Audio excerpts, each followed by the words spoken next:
ভয়াবহ বন্যা পরিস্থিতির মধ্যে পাকিস্তানের পাঞ্জাব সরকার বড় উদ্ধার অভিযান শুরু করেছে।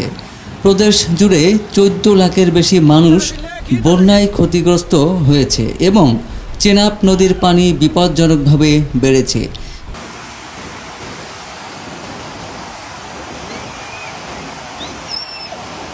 এই বন্যাকে গত 4 দশকের মধ্যে পাঞ্জাবের সবচেয়ে ভয়াবহ বন্যা হিসেবে বিবেচনা করা হচ্ছে।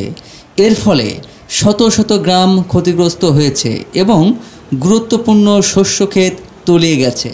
পাঞ্জাবের প্রাদেশিক দুর্যোগ ব্যবস্থাপনা কর্তৃপক্ষের মহাপরিচালক ইরফান আলী কাথিয়া বলেছেন, বন্যায় কমপক্ষে 20 জনের মৃত্যু হয়েছে, যাদের বেশিরভাগই পানিতে ডুবে মারা গেছেন। তিনি বলেন, বেশিরভাগ মৃত্যুর ঘটনা গুজরানওয়ালা বিভাগে ঘটেছে এবং উদ্ধার কার্যক্রমে কোনো অবহেলার কারণে কোনো প্রাণহানি হয়নি। তিনি আরও জানান, পাঞ্জাব সরকার প্রতিটি নিহত ব্যক্তির পরিবারকে ক্ষতিপূরণ হিসেবে 10 লাখ রুপি দেবে।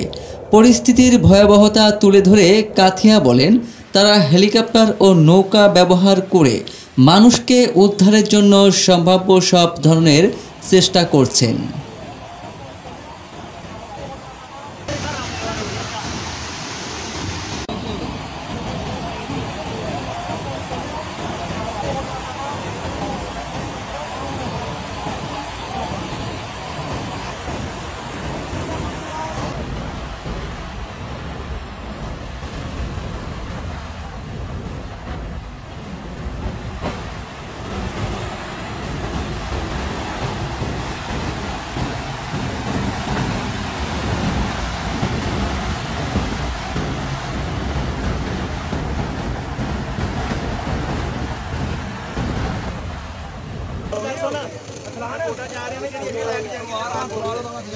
ट्रैक्टर ला के बाहर खड़े हो, कल होने के लिए बोर्ड जा रही